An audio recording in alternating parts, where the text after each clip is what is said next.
I am Priyanka, a ninth grade student studying in Indian International School. I recently completed Python programming course at Shine Education. The teaching method was very simple and beginner friendly, which helped me understand coding easily. I learned Python concepts, logic building, and practical programming in a very fun way. The faculty was very supportive and cleared all my doubts. This is the best institute for coding courses and programming. सो प्रियंका, कैसे हम लोग थोड़ा explain करो Python में हम कैसे CSV file को लेके आते हैं, कैसे उसमें से हम उस पर कुछ डेटा एनालाइज कर सकते हैं, ठीक है?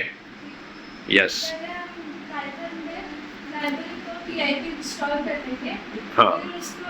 फिर लाइब्रेरी का अलाइज बनाकर उसे इंपोर्ट करेंगे, जैसे कि इंपोर्ट कंबाइन एज एलिमेंट।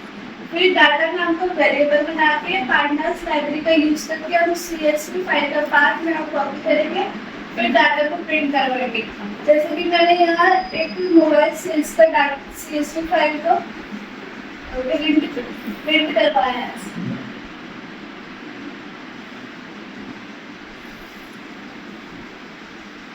और अगर हमें CSV फाइल का पूरा एनालिसिस चाहिए तो हम उसको print data dot describe function का यूज करके तो उसको एनालाइज कर सकते हैं और उसका आउटपुट में काउंट, मीन, स्टैंडर्ड, मिनिमम और मैक्सिमम सब आ जाए। और अगर हमें एक स्पेसिफिक कॉलम को असेंडिंग या डिसेंडिंग ऑर्डर में चाहिए तो भी हम उसे पाइथन का यूज करके कर सकते हैं।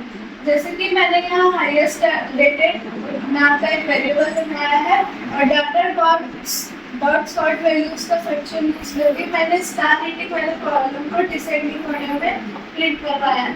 और अगर मुझे सिर्फ फाइल के सिर्फ स्टार्टिंग के 10 नंबर चाहिए तो उसको हेड फंक्शन का यूज करके मैंने यहाँ प्रिंट करवाया है। और अगर हमें अपने डाटा की वैल्यूज काउंट करवाने हैं तो हम इसको highest rated dot values count का फंक्शन यूज करके कर सकते हैं। जैसे कि मैंने यहाँ मोबाइल फोन नाम का वेरिएबल बनाया है, फिर हाईएस्ट रेटेड जो ऑलरेडी हमारा वेरिएबल बना हुआ था उसको product name dot values count का फंक्शन यूज करके मैंने यहाँ उसकी वैल्यूज काउंट करवाई है।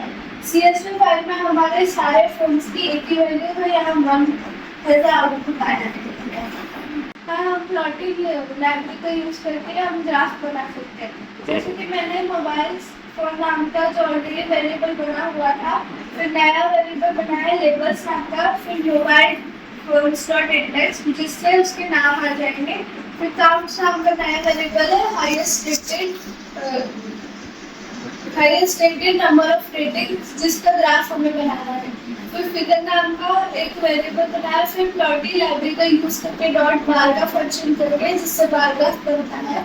फिर हाईएस्ट रेटेड जो ऑलरेडी हमारा वेरिएबल बना हुआ है, फिर एक्स एक्सिस में लेबल्स, वाई एक्सिस में काउंट्स, फिर टाइटल हमारे मर्जी का देखे जैसे कि मैंने number of ratings according to the product name बनाया है। फिर फिगर डॉट शो करके हम यहाँ ग्राफ बना सकते हैं। हम उसे क्लिक करके इस पर वो भी देख सकते हैं कि हमारा डाटा कैसे है।